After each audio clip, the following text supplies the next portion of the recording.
እያደረግሽ ነው አንቺ? ምን እያደረግሽ ነው? ልብሷን ነይ እናንተ ልብሴን አውጥታ ስታቃጥል እያየህ ነው አይደለ? እኔ አሁን ነገርን ትቻለሁ። ልጅቷን ሄዳለች። ዛሬ ታለች እዚህ ቤት መታለች ልጅቷ። አይ ቀን በቀን እኔንም እንዲህ ነው ያቃጠለችኝ። እንድታየው ነው። እሺ ምን እያደረግሽ ነው? ትቼ እንደወጣ ታደርገኛለች። ቤቷ ትሄድ በቃ። ልብሴን አውጥታ እስከማቃጠል ምንድን ነው ያደረኳት? እኔ ልጅቷ የመጣችሁ እኔ ልታሳምመኝ እንጂ ለእሷ ነው የመጣችሁ። ጭንቅላቷ ግን በሽተኛ ነው። እኔ እቺ ጋጠወጥ ሆናለች። እውነቴን ነው የምልህ። ስነ ስርዓት የላትም። አይምሯ ልክ አይደለም። ደጋ ነው አንቺ እኔ ደጋረኩ አትበይኝ። እሺ ዞር በለ ለዛ እባክህ። ደጋረኩ ትለኛለች። እንዴት ከፍታ አበዛችሁ ጭራሽ ነው ኩሽ አይደለ ወይ? ከዚህ በላይ ምን ላደርግሽ? ምንድን ነው አክሽን እንደወስድ ነው የምፈልጊው? ሰው እያመጣች እንኳን እሷ አለችም። አሁን እንግዲህ ከዚህ በኋላ አልሄድም። ልሄድ ነበረ እውነት አላዛር ልሄድ ነበረ። ሰው ጋር ሄጄ ልታከም ነበረ ግን አልሄድም። ስነ ስርዓት አድርጊ። ደግሞ እንዳትናገሪኝ። እውነት ከግድግዳ ጋር ነው የማጣብቅሽ። እንዳትናገሪ እሷን ብቻ ያለ ቤቱ የጎረምሳ መናኸሪያ ነው ማድረግልሽ። ጠብቂ። ልጅቷን ሁለት መሀራናቷን ነው ከፍዬ እሱን ጉብዝናሽን እንዳያለን እናቺም ነው ቤቴን የማለቀው። እሺ እኔ ልቀቂ መቻልኩሽ። ታርፈሽ ተቀመጪ። ቤቴ ብላ ቤቴ ልጅቷ ብቻ አይደለችም የጎረምሳ መናኸሪያ ነው ማድረጉ ቤቱ። ይሄው መዳሜ ሆናለች በላይ ጎረምሳ እንዳትናገረኝ አላዛር። አሁን እኔ ነው ጥፋተኛ እያደረክ ያለኸው። ምን ልረጋጋ? ምን ላድርግ? አቃላል ደፋኝ እኮ ነው። ሰላም እንዴት ናችሁ? ውድና ልጇ ጋር መምጣት መጥተሽ በሰላም አትሄጂም። በእናትህ ዝም በይ በቃ ተይኝ። ስነ ስርዓት አድርጊ። ደግሞ እንዳትናገሪኝ። እውነት ከግድግዳ ጋር ነው የማጣብቅሽ። እንዳትናገሪ። ስነ ስርዓት ታስይዛትም እንደ አንተ እናቴ ዘረጋ። በእናትህ እንደናገረ ዝም በል በቃ አትልፈትፈጥብኝ። እያየሁ አይደለ? ባለፈው ዝም አልኳት። አሁን እንደገና ልብስ ማቃጠል ምን ይሉታል? እስቲ ያው ምንድን ነው? እስቲ የወሰድኩባትን አክሽን አሳየኝ። ምንድን ነው ያደረግኳት እንዴ? ልጅቷ ላይ ነው እንዴ ዛው ነው የጠላችሁ? በእውነቱ ዘዳት ሕክምና ያስፈልጋታል።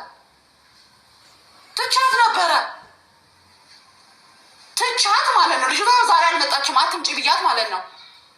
ምክንያቱም ሰላም ስለምፈልግ ታምጣት። እሷንም አቃጥዬ ነው የምደፋት። እስቲ አንቺ ግቢ የእውነት ትምጣች። ትመጣለች። ጠብቂ። እንደምትመጣ እንዳትረሺ። የእውነት እሷን ብቻ ያለ ቤቱ የጎረምሳ መናኸሪያ ነው ማድረግልሽ። ጠብቂ። ልጅቷን ሁለት መሀራናቷን ነው ከፍዬ እሱን ጉብዝናሽን እንዳያለን እናቺም ነው ቤቴን የማለቀው። እሺ እኔ ልቀቂ መቻልኩሽ። ታርፈሽ ተቀመጪ። ቤቴ ብላ ነው ቤት አይተሽ አታውቂም? ብርቄ ነው ለኔ። እውነትም ብርቅሽ ስለሆነ ነው ጊዜ ያለ ትዳሬ ለኔ ብርቄ ነው። እንግዲህ ከዚህ በኋላ ልሄድ ነበር አልሄድም። ልጅቷ ብቻ አይደለችም የጎረምሳ መናኸሪያ ነው ማድረጉ ቤቱ። ይሄው መዳሜ ሆናለች በላይ ጎረምሳ እንዳትናገረኝ አላዛር። አሁን እኔ ነው ጥፋተኛ እያደረክ ያለኸው። ምን ልረጋጋ? ምን ላድርግ? አቃላል ደፋኝ እኮ ነው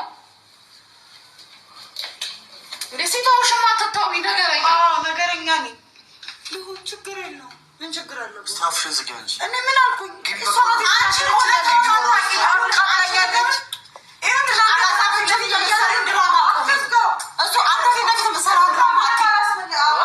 አንተ ፊት ለፊት የምትሰራውን ድራማ እንዳታይ። ወጣ ስትል እኔ ከፈለግ ቪዲዮ ቀርጬ አሳይሃለሁ ምን እያደረገች እንደምትሆን።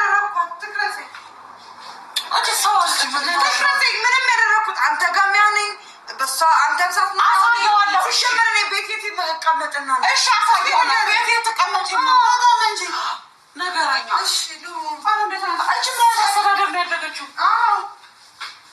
የሰው አይኑ ሲነካበት እንዲህ ነው የሚያደርገው። ትዳሬ ደግሞ ለእኔ አይኔ ነው።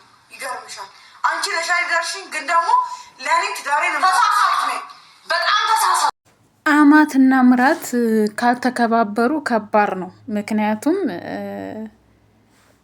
የነገሩ መንስኤ ነገሩን የጀመረችው አማቷ ብትሆንም ግን እንደ አማት መከበር አለባት ብዬ ነው የማስበው።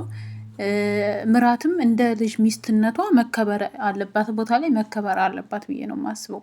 በነገራችን ላይ ተጀምሮ እስከሚጨረስ ድረስ እኔ ተንሱ ላይ ጥፋት አላየሁም። ትንሽ ጥፋት ያየሁባት አንዳንድ መልስ የምትመልሳቸው ነገሮች በጣም ይደብራሉ። ምክንያቱም የባሏ እናት ማክበር አለባት ብዬ ነው የማስበው። ያው ነገሩን ብትጀምረው ማማቷ ማለት ነው። ሰላም ጤና ይስጥልኝ። ውድና የተከበራችሁ የብዙሃን ቻናል ቤተሰቦች እንዴት አላችሁ? እኔ ያለው እግዚአብሔር ይመስገን። ዛሬ መቼም ማለት ነው እነዚህ ሰዎች ምን እየሰሩ ነው? እስቲ በእነዚህ ሰዎች ለምን አልፈተፍትባቸውም ብዬ መጥቻለሁ። በነገራችን ላይ ማለት ነው እንዲሆን አሁን እንዳየሁት ወይኔ አማት እንደዚህ ከሆነ በጣም ቢቀር ይሻላል። አማት እንደዚህ ከሆነ በጣም እንትን ይላል። በነገራችን ላይ ለምንድን ነው የልጃቸው ሚስት አማቶች የማይወዱት ብዬ ነው ያመጣሁት። የሚወዱም አሉ። በነገራችን ላይ እንደ ልጃቸው አድርገው የሚያው አሉ። ለምሳሌ እኔ አሁን የእህቴ አማቶች እናቷ ከእናቴ የበለጠ ነበር የሚወዷት። እሷ ራሱ ስትጠራቸው እናቴ እመዬ ብላ ታስቀና ነበር። የእሷን አይቼ ደግሞ የተንሱንና የእንትናን እናሳይ የረበስማ ብቻ ከባድ ነው። አለመከባበር መናናቅ ካለ በጣም ከባድ ነው። በተለይ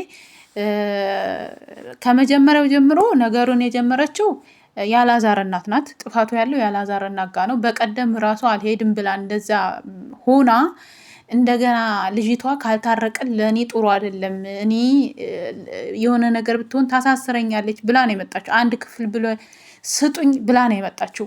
ግን አንድ ስጡኝ ብላ መታ እንደገና ሌላ ሴት አንጥታ ባልሽን እንደዚህ ታደርገዋለች አንቺ ትሄጃለሽ ምናምን ብላ እንደዚ አይነት ነገር ማድረግ የለባትም ነበር። ታውቃላችሁ እንግዲህ መግቢያ ላይ አስገባላችኋለሁኝ። ባልተቤቷ ራሱ እኔ ማልከበርበት ቤት አልቀመጥም ብሎ ልጆቹ ራሱ እግሩ ላይ ወርቀው ሲለምኑት እምቢ ብሎ ሄዷል። ለምን ብትሉ በምታደርገው ድርጊት ስላየ ነው። እና ሚስቱ የምታደርገውን ያላዛር እናት የምታደርገውን ድርጊት ስላየ ነው ያላዛር አባት ከቤት ወጥቶ ሄደው ማለት ነው። ይህ አግባብ ነው ወይ? እንደገና ከመጀመሪያው ጀምሮ የመጀመሪያውም ሲጀመር እያየሁ ነበረ። ያላዛር እናት የዛሬ ልጆች ደግሞ ተነሺ ስሪ ምናምን። ልጃችሁን ራሱ እንኳን የልጃችሁን ሚስት ቀርቶ ልጃችሁን አሁን ላይ መገልመጥ አትችሉም። እንደዚ አይነት ንግግር ያውም ሶሻል ሚዲያ ላይ አውጥተው እንደዚ አይነት ንግግር አይቻልም ማለት ነው። ወደ ትንሱ ትመጣ። የትንሱ ጥፋት ምንድነው? ምንም ነገር ቢሆን የእንቅልፍ መድኃኒት መስጠት የለባትም ወይ ነገርን ለማብረት ከቤት ወጥታ መሄድ እና ሄቱ ቤት እንደውም ከመመላለስ። ከዛ ሲቀጥል ደግሞ በእርግጥ ትላንት ቤቷ ሴት አንጥታ ትላንት መጥታ እንደዛ ስታረጋት አግባብ አይደለም። ልብሷን ማቃጠልም አግባብ አይደለም ብዬ ነው የማስበው። ምክንያቱም እዛ ጋር ባሌ ትዳሬን ጥሌ አልሄድም፣ ትዳሬን የምተው መስሎሽ ነው፣ ቤቴን እንትን መስሎሽ ነው ብለሻል። እዚህ ጋር ወልዳ የሰጠች እሷ ናት። ግን ነገሩ እስከሚበርድ ወይ ከቤት መውጣና ያለብሽ ወይ ደግሞ በእርግጥ ተጣልተሽ ግን ከእሱ ጋር ስትጣሊ ባትወጪ ችግር የለውም። ከእሷ ጋር ግን ስለተጋጨሽ ከመጀመሪያውም ጥፋቱ ያንቺ ነው። ይቅርታም ጠይቃሻለች፣ እምቢ ብለሽ ነው። የእንቅልፍ መድኃኒት መስጠት የለብሽም ነበረ። ይሄም ትክክል ነው ብዬ አላስብም። እንደ ትልቅ ደግሞ ሳስብ ያላዛር እናት በጣም ጥፋት አለባት። እንዳማት ተከብራ እንደ በፊቱ ተከብራ መቀመጥ ነበረባት። አሁን ነገሩን አብርዳ ታርቀን ከፍ ዝቅ ብዬ ላስታማት ብላለች። እንደዛ መታረቁን እየፈለገችው ትንሱ መታረቅ አልፈልግም ብላ ሌላ ሰው ጠርታ እንደዚ አይነት ድራማ ምን ዶላር እንትን አላችሁ እንዴ እናንተ ሰዎች ግን ወይ ዶላር። ይሄ ዶላር ለማንኛውም አማትና ምራት ተከባብሮ ሲኖር ነው እንጂ እንኳን ባላችሁ እናት ጋር ቀርቶ እናታና አባታችሁ ጋር ተከባብሯችሁ ካልኖራችሁ በጣም ከባድ ነው። እንኳን ባል እናት ጋር ማለት ነው። የትንሱ ጥፋት ዘጋ የትንሱ ጥፋት ምንድን ነው ብትሉ ዛሬ ልብስ ማቃጠሏ እኔ ትክክል ነው ብዬ አላስብም። እዛ መካከል ፊት ባሏን ማየት አለባት። ለወቀሳም የሚያምር ነው። እሷ ስላበሸቀችኝ እኔም በሌላ ነገር አበሽቃታለሁ ብሎ መሄድ የለባትም ብዬ ነው የማስበው። ግን ትልቁን ነገር እንትን ያለችው እንደ ትልቅነቷ ያልሆነችው ያው እልክ ስለሚያዙ ብዙ ጊዜ የልጃቸው ሚስት የማይወዱ አሉ። እኔ እንደዛ ስታግባባ ቤቷ ጠርታ ስትጋብዝ ምናምን በጣም ምሁር የሆነ ሴትና በጣም ጥሩ ሴት አረጋታል ነበር። ግን አይደለችም ማለት አይደለም። አሁንም ምን ገጠማቸው? ምን ሆነው ነው እንዴት እንደዚህ የሚያደርጉት?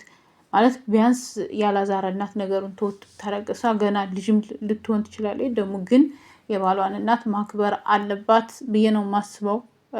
ለምን አላከበረችም? ጥፋቱ ያላዛር እናትም ቢሆን ማለት ግን ሲጀመር ጀምሮ ያላዛር አባት ራሱ ትላንትና የወጣው ጥፋቱ 100% ይቅርታ ማለት ሲገባት እናቱ የኔ ባልተቤት ሚስቴ ናት ብሏል። ግን ቢሆኑም ያላዛር እናት የመጣችው ልትታከም ነው። ግን ትላንትና እየሰራች የነበረው ሌላ ድራማ ነው። ያላዛርንም ህይወት እንትን ለማለት ነው። ሁለተኛ ነገር ትንሱ ነገሩን ለማብረድ እንትን ስትል በቃ ፍታት፣ ሳትወልድ ፍታት፣ ከወለደች በኋላ ልታደርስ ነው ምናምን እስከ ማለት ደርሳለ ያላዛር ነው። ይሄ ትክክል አይደለም። እኔ ለልጄ ከተመቸችው እኔ ምን አገባኝ? አንቺ የራስሽ ቤት አለ ይመስለኛል። ግን እኔ ስረዳው ያላዛር እናት እንደዚህ የሆነችበት ትንሱ ለእናቷ ግማሽ ብር ከፍለ 400 ነው ምናምን ባለ አንድ መኝታ ቤት ለእናቷ ቤት ገዝታለች። እንዴት ትዳር ይዛ የራሷን ቤት ታስተካክል ምናምን ያ ነገር መስለኝ። በፊት ለምን ብትሉ ትንሽም ማገኘ ብዙም ማገኘ ቤተሰቦችን ነው አላዛር የሚረዳው። አሁን ላይ ወደ ትዳሩ ነው። ትንሱም ለእናቷ ቤት ገዝታለች ማለት ነው። ያ ገዛች አይባልም፣ ግማሽ ብር ነው የተከፈለው። ያ ሌላ ውዳ ነው ደግሞ ሰርታ ነው በራሷ ቻናል የሰራችው ነው። እና ያ ነገር የቀረባቸው ነገር አለ። አላዛር በፊት ቤተሰቡን ይረዳ ነበር፣ አሁን ወደ ትዳሩ ስለተመለሰ ነው እንደዚህ የሚሆኑት። ብዙ አስተያየት እየተሰጠ ነው በኮሜንት ራሱ። ግን አግባብ አይደለም። መከባበር ከሌለ ይሄ የትንሱም ትዳርሽን ታጭዋለሽ። በመካከል ልጅ ውስጥ ቢታመም እንዲህ ጥሩ አይደለም። እንደዛ አይነት ነገር ማለት ነው። ጌታ ሆይ ከእንደዛ አይነት አማት ይሰውራችሁ። እናንተም እንደዚህ እንዳትሆኑ እላችኋለሁ። ውድ ቤተሰቦች እወዳችኋለሁ።